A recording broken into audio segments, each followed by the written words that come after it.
যে পিতা মাতার আদেশ নির্দেশ পালন করতে হয়। জীবিতে বাক্য পালনম মৃতাহে ভূরি ভোজনম গয়ায়ে পিণ্ডদানম চ সৎপুত্রস্য ত্রয় লক্ষণম। যতদিন পর্যন্ত বাবা মা জীবিত থাকে ততদিন পর্যন্ত তাদের সেবা যত্ন করতে হয়। জীবিতে বাক্য পালনম, তাদের বাক্য শ্রবণ করতে হয়, আদেশ নির্দেশ, শাস্ত্রসম্মত আদেশ নির্দেশ গুলো শুনতে হয়। জীবিতে বাক্য পালনম মৃতাহে ভূরি ভোজনম, যখন তারা দেহান্তরিত হয়ে যান, তাদের যখন এই দেহ কলেবর থেকে আত্মা চলে যায়, তাদের বিদেহী আত্মার মঙ্গলার্থে আমরা কি করি? নরনারায়ণ সেবা দেই। তাই শাস্ত্র বলছে জীবিতে বাক্য পালনম মৃতাহে ভূরি ভোজনম গয়ায়ে পিণ্ডদানম চ সৎপুত্রস্য ত্রয় লক্ষণম। একজন সৎপুত্রের তিনটা কাজ। তাহলে জীবিতে বাক্য পালন করবে, বাবা মার বাক্য পালন করবে, আদেশ নির্দেশ মেনে চলবে। মৃতাহে ভূরি ভোজনম, যখন দেহান্তরিত হবে বাবা মা, তখন তাদের আত্মার কল্যাণের জন্য এই নরনারায়ণ সেবা দেবে। আর কি করবে? গয়া নামক একটি তীর্থস্থানে গিয়ে পিণ্ড দেবে।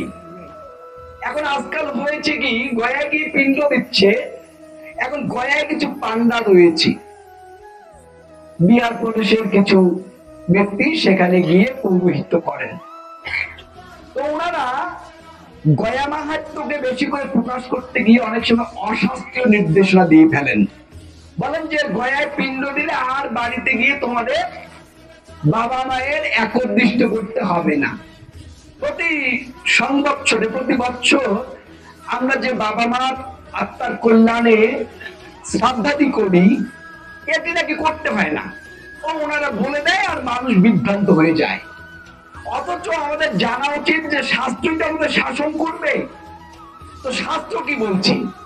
শাস্ত্র বলছে তুমি প্রতি বছর যাবৎ তুমি বেঁচে থাকবে তাবৎ তুমি তোমার ওই বিদেহী বাবা মার আত্মার কল্যাণে পিণ্ড দেবে। এখন যুক্তি ছাড়া কথা বললে তো মানা যাবে না।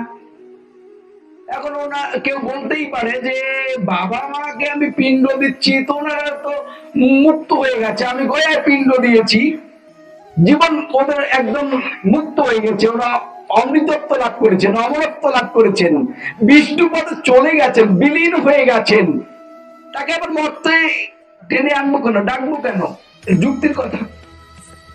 যুক্তি যুক্তং চচ গ্রাহ্যং বালাদপি সুখাদপি যুক্তিহীনং ব্যবস্থাজ্যং বৃদ্ধাদপি সুখাদপি। শাস্ত্রই তো বলছে যা যুক্তিযুক্ত কথা তার দিকে বালক বলে মান্য, যদি একটা সুখ পাখি বলে তাও মান্য, অযৌক্তিক কথা স্বয়ং যদি সুখদেব বলে তবুও মান্য নয়। তাহলে যুক্তি তো আমার বলছে যে আমি গয়ায় গিয়ে পিণ্ড দিয়েছি বিষ্ণু পদে, আমার বাবা মার আত্মার কল্যাণ হয়ে গেছে, তারা বিষ্ণু পদে লীন হয়ে গেছে, আবার প্রতি বছর কেন তাদের সেই আত্মাকে কষ্ট দেবার জন্য আবাহন করবো, ডাকবো আর তাদের পিণ্ড খাওয়াবো কেন? এটি হয় না, বলবে না। কিন্তু এটা আমাদের শাস্ত্র থেকেই বলতে হবে। মন গড়া যুক্তি, মনোলোভা কথা হকাররা বলে, কিন্তু শাস্ত্র বলে না, শাস্ত্র আদেশ দেয়। শাস্ত্র কি বলছে এ ব্যাপারে? আমাদের যাজ্ঞবল্ক্য সংহিতা বলছে যতদিন তুমি জীবিত থাকবে ততদিন তোমাকে ওই বিদেহী আত্মার কল্যাণের জন্য মৃত তিথিতে পিণ্ড দিতেই হবে। তাহলে ওই যুক্তি কোথায় যাবে যে তিনি যদি বিষ্ণু লোকে চলে গেছেন তাহলে আবার তাকে ডাকবো, তিনি কি আমার পিণ্ড খেতে আসবেন? আমাদের মৎস্য পুরাণ বলছে পিতা যদি দেব জাত শুভ কর্মান জগত তদন্নে মিত্তাং হত্যা দত্তত্বের মধ্যমংশাদি পশুত্বে চ ত্রিরাং ভাবে মনুষ্যত্বের পানাদি নানা ভোগ্য রসং ভাবে। পিতা যদি তার শুভ কর্মফলের বসে, শুভ কর্মের বলে যদি অমরত্ব লাভ করে, বিষ্ণুর সঙ্গে লীন হয়ে যায়, মিশে যায়, তাহলে আমি যে পিণ্ড দেব সেটি কি হবে? বলছে সেটা অমৃত হিসেবে যাবে তার কাছে। পাঠানোর দায়িত্ব কার? ভগবান বিষ্ণু বলছেন যে ওটা আমার দায়িত্ব। তুমি চাল গোলার পিণ্ড দিও, আমি তোমার বাবা যেমন কর্ম করেছেন, যে স্থানে গমন করেছেন, সেই স্থানের খাদ্য হিসেবে সেটাকে আমি পাঠিয়ে দেব। পিতা যদি দেবজাত, পিতা যদি দেবত্ব প্রাপ্ত হয়, তবু তোমার ওই চাল কলার পিণ্ড আমি তার কাছে অমৃত হিসেবে পাঠিয়ে দেব। শুভ কর্মের ফলে সে যদি দেবত্ব প্রাপ্ত হয়, তোমার যে অন্নপিণ্ড আমি তার কাছে অমৃত হিসেবে পাঠিয়ে দেব। আমি পঙ্কজ ভদ্র বলছি না, কে বলছেন?